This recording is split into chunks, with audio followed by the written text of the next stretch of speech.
নমস্কার বন্ধুরা, কেমন সবাই? ভালো তো? দেখো আমরাও সবাই ভালো আছি। আমার মেয়ে সকাল সকাল ঘুম দিয়ে উঠে গেছে, বেশি সকালে ওঠেনি। 8টার সময় ডেকে ডেকে তুলে দিলাম, উঠে এখন ব্রাশ করছে। আমি বলছি ভালো করে ব্রাশ করতে, জানি না কী করবে। আর এই দেখো বন্ধুরা, আমাদের ঘর মানে কি বলবো, ঘরের পেছন সাইডটা একদম ফেটে বেরিয়ে গেছে, বেরিয়ে যাবে আর কি, থাকবেই না, ভেঙে বেরিয়ে গেছে। মানে সব থেকে নাম করা একটা ঠিকাদার ছিল রেহমান, ওকে দিয়ে বানানো হয়েছে। বন্ধুরা, কেউ যদি কোনোদিনও ঘর বানাও, ওকে দিয়ে কোনোদিনও ঘর বানিও না, কারণ 2 বছরও টিকবে না, চলে যাবে। যদিও আমাদের এই ঘরটা না আমার ননদ ভাসুর এরা সাহায্য করে বানিয়ে দিয়েছিল, কিন্তু কি করব বলো, ঠিকাদার তো সব থেকে ভালো, তাই এই খারাপই হয়ে গেল। আর এই দেখো, আমি জামা কাপড়গুলি সব ধুয়ে মেশিনে নিংড়ে নিয়ে উপরে ছাদে আর কি নেড়ে দেবো, শুকোতে দিয়ে দেবো। কারণ সকাল সকাল জল ছেড়েছে, আর আমাদের না ঘরের সামনে আজকে 2টো নারকেল গাছ কাটা হবে, তাই আমি সকাল সকাল সব জামা কাপড়গুলো ধুয়ে উপরে নেড়ে দিচ্ছি। মানে কি আর কি আর বলবো। চলো বন্ধুরা, এখন তাহলে আমার সঙ্গে একটু ওপরে চলো, ছাদে। এই দেখো আমি ছাদে যাচ্ছি, আমাদের না রান্নাঘরের পাশ থেকেই ছাদে যাওয়ার সিঁড়িটা, তাই আর কি সেইখানেই জামা কাপড়গুলি নাড়বো।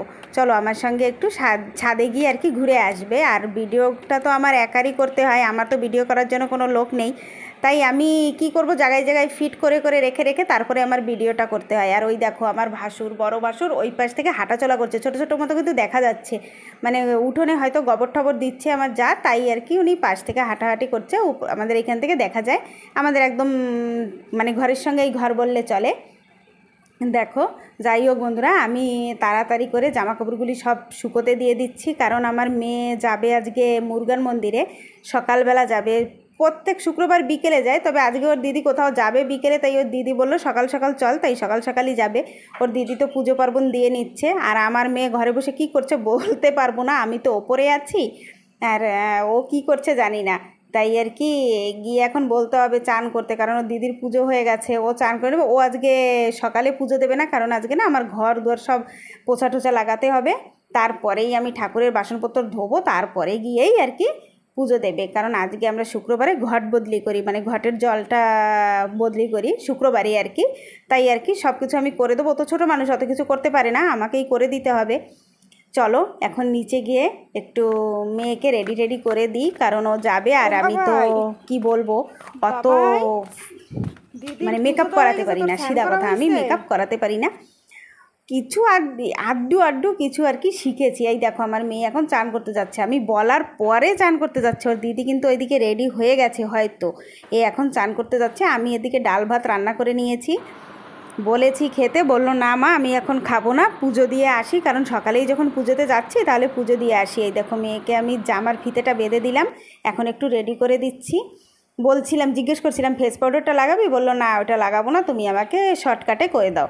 আর আমি এই মেকআপটা আর কি, আমি কি বলবো, আমি তো মেকআপ আর্টিস্ট বন্ধুরা, আমি অত মেকআপ করতে পারি না, আমি ইউটিউব দেখে দেখে অল্প অল্প কিছু শিখেছি, সেইটাই আর কি করছি। হয়তো তোমরা বলবে তাহলে যে দিদি তুমি মেকআপ করতে পারো না, তাহলে এত মেকআপের জিনিস তোমার কী করো, তুমি এত মেকআপের জিনিস এনেছো। বন্ধুরা, মানে আমি হয়তো আগেও বলেছি আর এখনও বলছি, আমার মেয়ে না ভারতনাট্যম ড্যান্স শেখে, এক ম্যাডামের কাছে শেখে, মাঝে মধ্যে সেই ম্যাডাম ওদের প্রোগ্রামও করায়। তো সেই প্রোগ্রামে যেতে হলে, তোমরা তো জানো ভারতনাট্যম ড্যান্স মানে সেতে অনেক ধরনের মানে অনেক মেকআপ করতে হয়, তাই আমি মেকআপের সব জিনিসগুলি এনে রেখেছি। ও মাঝে মাঝে প্রোগ্রাম করে, সেইতে আর কি মেকআপ করতে হয়। তাই আমার ঘরে মেকআপের তুমি সব পাবে, জুয়েলারি সবই পাবে, কারণ ওকে ড্যান্স করতে হয়। সব কিছু আমি এনে রেখেছি। আর এই দেখো আরটু এই আইলাইনার লাগিয়ে দিচ্ছি। আমি আইলাইনার অত ভালো লাগাতে পারি না, এক জায়গা 14-15 বার আমার ঘষে ঘষে লাগাতে হয়, আর 2-3 বার মুছে মুছে করতে হয়, কারণ আমার অত হাত নেই, আমার হাত প্রচণ্ড কাঁপে। তাই অল্প অল্প আড্ডু করে আর কি আমি করে দিই, কাজ চলে যায়, যতটুকু করে দিই তাতে কাজ চলে যায়। আমি নিজে তো করি না, নিজে পারি না করতে, ওই মেয়েকেই আর কি একটু করে দিই। তাই দেখো এই যে ফাইনালি ওকে রেডি করে দিচ্ছি, ও যাবে পুজোতে। এদিকে আমিও কাজ করব, ওদিকে লোকজনও চলে আসছে গাছ কাটবে। মানে আমাদের ওই গাছটা না অন্যের ঘরের উপরে আর কি, গাছটা না কাটলে হবে না, অনেক রিস্ক হয়ে যায়, বর্ষার সময় যদি গাছটা পড়ে যায় তাহলে ওর ঘরটা নষ্ট হয়ে যাবে। এই দেখো দিদি চলে এসেছে, ওকেও আমি রেডি করে দিয়েছি, ক্লিপ দুটি লাগালেই হয়ে যাবে, দিদির সঙ্গে বেরিয়ে যাবে। ওরা যাবে মুরগান মন্দিরে।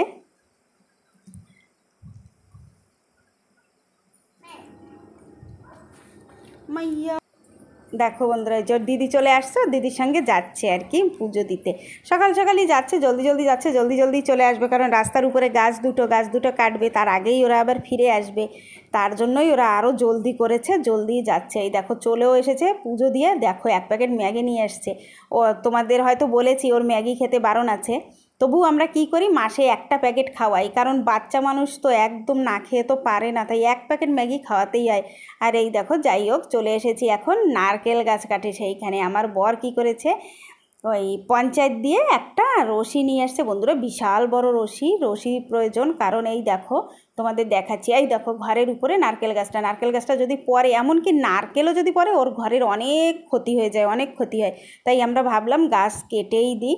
গাছ দুটোটাই কেটে দিচ্ছি, পঞ্চায়েত দিয়ে কাটার কথা ছিল, তা ওরা আর কাটলো না। 3 বছর হয়ে গেল, ওরা আর কাটলো না, ফাইনালি আমাদেরই কাটতে হচ্ছে। তাই লোকজন ডেকে আজকে সেইটা আর কি নামিয়ে দিচ্ছি, কারণ ওর ঘরটা অনেক নষ্ট হয়ে যায় বন্ধুরা। তোমরা তো বোঝো, একটা ঘর বানানো মানে কত কষ্টর পরে তারপরে যদি সেই ঘরটা ভেঙে যায় বা একটু নষ্ট হয়, কতটা খারাপ লাগে। গরিব মানুষ, অনেক কষ্ট করেই একটা ঘর বানাতে হয়। তাই আমরা আর কি গাছ দুটোকেই কেটে দিচ্ছি। একটা কাটলেই হয়ে যাচ্ছে, আরেকটা না রাস্তার পাশে, ওটা নারকেল পড়ে। তো অনেক সময় আমার মেয়ে খেলা করতে যায়, স্কুলে যায়, যদি নারকেলটা পড়ে তাহলে আর কি তোমরা তো ভালোই বোঝো যে মাথার উপর যদি নারকেল পড়ে তাহলে আমার জীবন তো চলেই যাবে, একদম বেঁচে থাকার আর কোনো রাস্তাই থাকবে না। তাই আর কি ভাবলাম সময় থাকতে গাছ এটাও কেটে দিই, তাই কেটে দিচ্ছি। আর এই দেখো বন্ধুরা, গাছটা রশি বেঁধে নেমে এসেছে এখন। তাই আর কি বলবো, সবাই তো আগে তো শুনেছো সমুদ্র মন্থন, তবে আজকে আমাদের ঘরে হবে গাছ মন্থন। আজকে গাছ মন্থন করে দেখি কি পাওয়া যায়। তাই সবাই গাছ মন্থন করার জন্য রেডি আছে, আর আমি পিছন থেকে ভিডিও করার জন্য রেডি আছি। সবাই একদম রেডি। ও কেটে দিচ্ছে, বলছে সব রেডি থাক, টানতে হবে। এই দেখো বলেছে টানতে পুরো জোরে, না হলে ওর ঘরে পড়বে। আমি তো ঠাকুরকে ডাকছি, ঠাকুর যেন ওর ঘরেই পড়ে না। দেখো পড়েই গেল, তবে ওর ঘরে পড়েনি, কিন্তু ঘরের সাইডে পড়েছে। ঠাকুরকে ধন্যবাদ জানাই, ঠাকুর ভালোই হয়েছে, ওর ঘরে পড়েনি, ক্ষতি কিছুই হয়নি। যাই হোক, আমার একটা সুপারি গাছ নষ্ট হয়েছে, ওতে কিছুই হবে না, কারণ ওর ঘরটা তো বেঁচে গেছে। এই যে দেখো সবাই গাছ কেটে বসে আছে, এখন ওইটাও কাটবে। আর এদিকে আমার মেয়ে পুজো দিতে চলে এসেছে বন্ধুরা। প্রচণ্ড বর্ষা হয়েছে, আধা ঘন্টা আমি আর আমার মেয়ে চান করেছি বর্ষাতে। তারপরে চান করে আমি ঠাকুরের থালাপত্র সব ধুয়ে দিয়েছি। ও বলল মা আমি পুজো দিচ্ছি, ও পুজো দিয়ে দিচ্ছে বন্ধুরা। আমার আর পুজো দিতে হচ্ছে না, আমার মেয়েই দেখো তুলসী গাছে ও পুজো দিচ্ছে। পুজো দিয়ে এখন চলে আসবে। আর আমাদের ঘরে না একটা নিয়ম আছে, ভাত খাওয়ার সময় হলে ওর বাবার জল আনতে হবে, সব কিছু করতে হবে। আমরা না ঘরে হলে বসেই ভাত খাই, তো ওর বাবা সব কিছু রেডি করবে, আমি রান্না করব, আর আমার মেয়ে খেতে বসবে। এইটাই আমাদের মানে নিয়ম করে রেখেছি বন্ধুরা। আর বেশি বড় করছি না, তোমরা ভালো থেকো সবাই। এই বলেই ভিডিওটা এইখানেই শেষ করছি, ব্যাস।